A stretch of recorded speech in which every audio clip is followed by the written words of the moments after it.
প্রিয় দর্শক, আসসালামু আলাইকুম। আশা করি আপনারা সকলে ভালো আছেন, আমিও ভালো আছি। প্রিয় দর্শক, আজকে আলোচনা করব যে নারীর প্রতি কিন্তু বিএনপির সহিংসতা এবং বিদ্বেষ এটা কমতেছে না, কোনোভাবেই এটা কমানো যাচ্ছে না। বিএনপি প্রকাশ্যে বিভিন্ন জায়গায় এখনো নারীদেরকে বিভিন্ন জায়গায় হেনস্থা করতেছে, এটা তো করতেই আছে, পাশাপাশি এগুলিকে বিএনপির নেতারা পর্যন্ত উস্কে দিচ্ছে, উৎসাহিত করছে। এই যে প্রিয় দর্শক, একটি ভিডিও আপনাদেরকে দেখাই, যে এই যে ভিডিওটা দেখেন আপনারা। আমি বলতে চাচ্ছি, আমার বিএনপির নেতৃবৃন্দ ওই জামাতের মেয়েদের ছায়া খুঁজে নেবে বলে দিলাম। তো প্রিয় দর্শক, আপনারা আশা করি বুঝতে পারলেন যে নারীদেরকে সে ছায়া ব্লাউজ খোলার হুমকি দিতেছে। প্রিয় দর্শক, নারীদের ছায়া ব্লাউজ খুলে নিব জামাতে ইসলামীর পক্ষে যদি প্রচারণা চালায়, এই হচ্ছে অবস্থা। ভিডিওটা কিন্তু ব্যাপকভাবে ভাইরাল হয়েছে প্রিয় দর্শক। কোনোভাবেই এগুলি তো কমতাছেই না, এগুলিকে উৎসাহিত করা হইতাছে একদম পার্টিকুলারলি নেতাদের পক্ষ থেকে। আর প্রিয় দর্শক, আপনারা এই স্ক্রিনশট গুলি দেখেন। আপনারা জানেন যে এনসিপির একজন নেত্রী ডাক্তার মাহমুদা মিতু, তাকে আপনারা সকলে অনেকেই চিনেন, অনেকেই অথবা চিনেন না, কিন্তু সে একজন এনসিপি নেত্রী।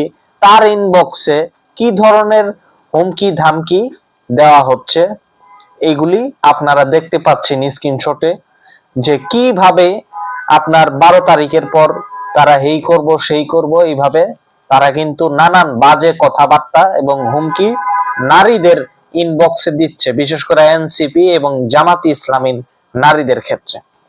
এর আগেও এই ধরনের প্রবণতা দেখা গেছে, কিন্তু নির্বাচন সামনে রেখেও বিএনপি এই প্রবণতা ছাড়ে নাই, বরং এটা আরো বাড়তেছে।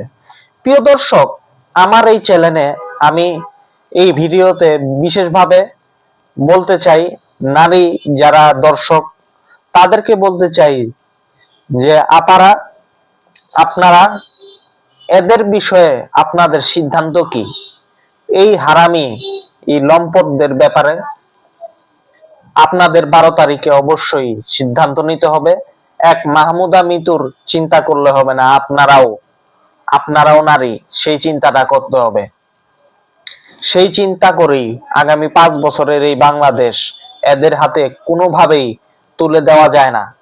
এবং সেই হিসেবে মা বোনদের প্রতি অনুরোধ, আমাদের আপাদের প্রতি অনুরোধ, আপনারা সঠিক পথে সিদ্ধান্ত নেন এবং এই সমস্ত লম্পটদেরকে আপনারা প্রতিহত করেন।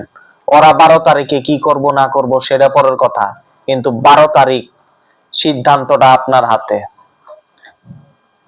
এই সিদ্ধান্ত আপনাকে অবশ্যই নিতে হবে যদি আমাদের জানমাল নিরাপত্তা গুরুত্বপূর্ণ হয়ে ওঠে আমাদের কাছে, এবং আমরা যদি এই লম্পটদের হাতে হেনস্থার শিকার না হতে চাই। প্রিয় দর্শক, আজকে এই পর্যন্তই। আল্লাহ হাফেজ।